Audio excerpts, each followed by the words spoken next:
you would be surprised by just how wildly wrong he can be when he is spouting alarming, official-sounding statistics. We are 4.2% of the world's population.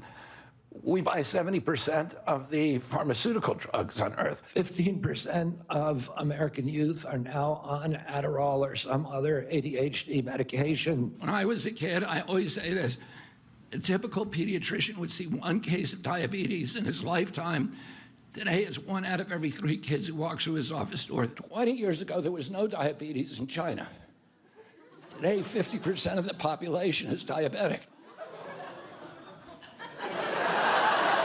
Okay, so here's the thing. All the numbers you just heard him say are bullshit.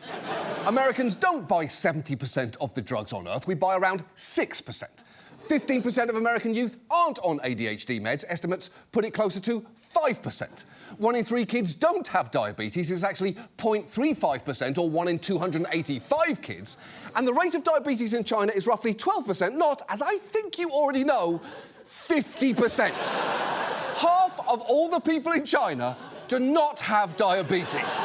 And look, we have asked our researchers to fact-check some dumb shit before on this show. Last year, we literally emailed J.D. Vance's team to ask, has Senator Vance ever had sex with a couch? And has Senator Vance ever had sex with any other furniture or household items?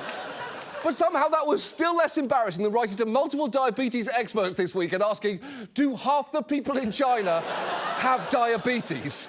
And in return, getting a bunch of versions of no and one response from a doctor that called Kennedy's statement ludicrous, adding, these stats might be related to the worm in his brain.